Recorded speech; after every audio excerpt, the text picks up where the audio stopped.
안녕하세요. 음악설명가 가치입니다. 오늘은 현재 걸스 플래닛이 4화까지 진행이 되어 있는데요.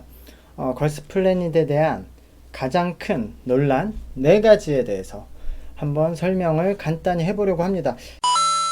논란이라는 것은 양측의 그 입장들이 첨예하게 부딪히고 있다는 뜻이기 때문에 제가 너무 이것들을 길게 설명하는 것보단 제 채널을 외국분들도 많이 보시기 때문에 외국분들한테 지금 현재 한국에서 어떤 논란이 되고 있고 어떤 이유고, 그리고 거기에 대해서 그냥 제가 생각할 수 있는 이야기를 간단히 해보려고 합니다.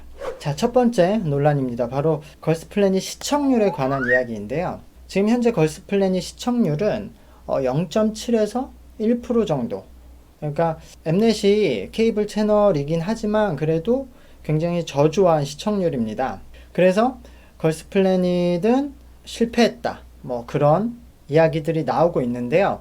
그리고 예전처럼 너무 이렇게 싸움을 붙이는 편집보다는 약간 순한 맛 편집이 되고 있고, 약간 진행이 빠르기 때문에 그런 것에 대한 비판도 올라오고 있습니다. 제가 이 부분에 대해서 제 생각을 간단히 말씀드리면요. 일단 현재 걸스플래닛의 시청률은 크게 걱정할 정도는 아니다. 아마 제작진들이 이 시청률이 낮다고 생각을 안 할 것 같아요. 왜냐면은 엠넷에서 여러 오디션 프로, 경연 프로를 진행하고 있는데 이 중에서 노선이 확 두 개로 나뉘어요. 그러니까 국내용과 해외용으로 나눠지는데, 프로듀스도 한동안은 국내용으로 제작되다가 이제 마지막에 가서 해외에서 성적이 너무 좋아져서 한국 시장보다는 해외 시장을 노리는 게 더 유리하다고 판단이 들어서 편집이 그 이후에는 방송보다 온라인에 올리는 영상 클립에 신경을 더 많이 쓰게 됐어요. 근데 그게 더 유리하다고 증명이 드러났던 게 아이즈원도 사실 여러 논란 속에 대중적인 인기는 다른 경쟁 아이돌에 비해 적었지만 성적은 비등비등하게 항상 나왔었죠. 그리고 워너원도 마찬가지고 마지막 X 때도 마찬가지였고, 특히 직접적으로 비교할 수 있는 게 아일랜드였거든요. 아일랜드가 지금 PD님이 같은 분이시죠. 근데 아일랜드 때도 0.7에서 1% 정도의 평균 시청률이 나왔었는데요. 근데 걸플은 지금 현재 빅데이터를 돌려보면 온라인에서 언급량은 굉장히 많아요. 방송이 되면은 방송 직후 하루 이틀까지는 거의 계속 언급량이 1위가 되는데, 사실 아일랜드 때는 그런 온라인 언급량도 그렇게 많지는 않았었어요. 그런데 그런 아일랜드를 통해서 데뷔한 엔하이픈도 굉장히 잘 됐잖아요. 그래서 이번에 걸스플래닛도 편집을 보면은 방송은 되게 심플하게 그냥 사실 전달만 주요하고 있고요. 그 유니버스 앱과 유튜브, 그 네이버 동영상을 통해서 방송보다 훨씬 자세하고 풀버전 영상들을 막 올리고 있어요. 그래서 이거는 해외 팬들이 많이 보고 결국 해외를 공략하려는 시스템이기 때문에 이 시청률은 크게 의미는 없다 라고 제작진들은 생각할 것 같아요. 저도 사실 이 방송을 보는 입장에서는 전작 프로듀스 시리즈와 조금 다른 점이, 프로듀스는 처음에 첫인상 무대를 좀 짧게 편집을 하고 그 다음에 등급평가, 그리고 연습 후에 다시 등급 재평가, 그 다음에 첫 번째 무대로 탈락이 갔었어요. 근데 이번에는 같은 분량을 가면서도 처음에 첫인상 무대를 좀 더 많이 보여주고 바로 1차 탈락 무대로 진행을 했단 말이에요. 그래서 사실 예전에 첫인상 무대 때도 그렇고 너무 안 보여주는 멤버들이 많았다는 비난을 좀 피하기 위해서 첫인상 무대 때 시간을 더 많이 할애하고 등급평가도 왜 ABCD로 평가하냐는 비난을 없애기 위해서 아예 없애버렸는데, 저는 등급 평가는 없앤 거는 좋지만 요 중간에 예전처럼 하나에 더 시청자들이 캐릭터도 알고 스토리도 알게끔 시그널송을 연습하는 장면들을 넣던가, 그런 스토리텔링이 한 번 더 있었으면 1차 무대 갔을 때 조금 더 캐릭터들을 이해하기 쉽고 조금 더 애정을 가졌을 거라고 생각하는데, 어차피 해외 팬들은 그냥 온라인에서 클립만 보고 응원하는 분들이 많기 때문에 그런 부분들을 다 제거해서 조금 스피드가 빠르고 애정이 덜 생기고 감정이입이 덜 되는 부분은 있는 것 같아요. 하지만 말씀드렸듯이 해외 성적이 현재 흐름상으로는 기존 작들과 비슷하게 데뷔 이후에 해외에서 인기를 많이 얻어서 톱 아이돌 성적을 낼 수 있지 않을까 라고 예상이 됩니다. 자, 두 번째 이야기인데요. 두 번째는 역시 휴닝바이에님의 얘기를 안 할 수가 없겠어요.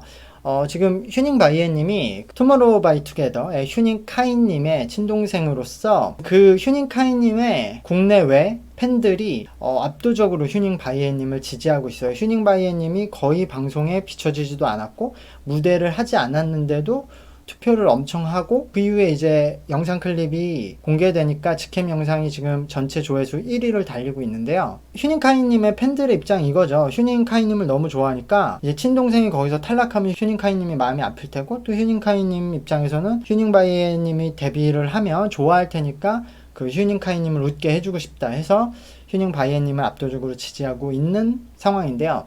이제 이 걸스플래닛 방송을 보시는 팬분들은 방송 안에서 휴닝바이에님이 크게 두각을 드러내지도 못하고 있는 상황에서 순위가 너무 높고 직캠 순위도 1위를 하고 거기에다가 이 방송을 보지 않는 분들이 저렇게 투표를 하는 것이 맞는 것인가 라고 이제 의문을 제기하고 있는 상황인데요. 근데 제 생각은 아직은 모른다 라고 생각을 해요. 이게 이제 다음 방송 때 그 투표 집계를 한번 확인해 봐야 되는데 이제까지 한번 중간 집계가 나왔었잖아요. 중간 집계를 보면 휴닝카이님의 팬들이 압도적으로 지지해서 투표수가 많았다면은 해외 득표수가 국내 득표수보다 압도적으로 많았어야 되는데 그 주변 순위에 있는 다른 분들하고 비교해서 이 휴닝바이에님 셀이 국내와 해외 득표차 수가 그렇게 많이 나지도 않고 그리고 아직 투표 초반이라서 앞으로 이렇게 지금 논란이 되고 있으면은 어떻게 될지는 조금 더 봐야 될 거라고 생각해요. 왜냐하면 그만큼 이제 싫어하시는 분들은 휴닝바이의 셀에 이제 투표를 안 할 거 아니에요.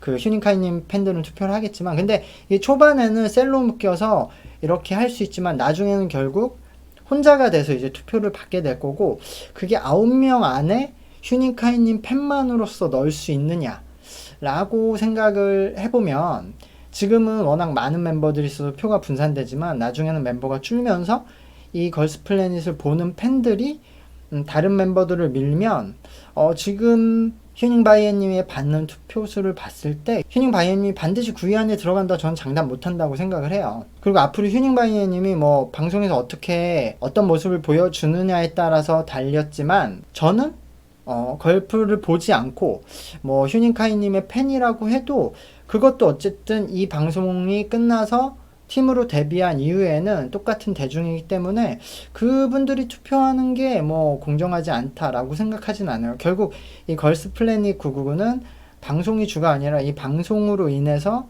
태어나는 아이돌 팀이 주인 거거든요. 그러니까 아이돌 팀을 만들기 위해서 방송을 하는 거죠. 그러니까 방송이 목적이 아니라 방송은 수단이고 아이돌 팀이 목적인데 아이돌 팀으로 만약에 휴닝바이에님이 데뷔를 할 수 있게 돼서 그런 휴닝카이님 덕에 많은 팬들이 생기고 그분들이 지지를 해주고 실제로 뭐 휴닝카이님을 기쁘게 하기 위해서라도 휴닝바이에님의 아이돌 팀을 노래 많이 들어주고 굿즈도 사준다고 하면 그것도 하나의 팬이고요. 이런 논란 속에 그리고 휴닝카이님 동생이란 이유로 세계에서 많은 사람들이 휴닝바이에님을 보고 그 아이돌 팀을 본다면 그것도 아주 좋은 마케팅 수단이 될 수 있거든요.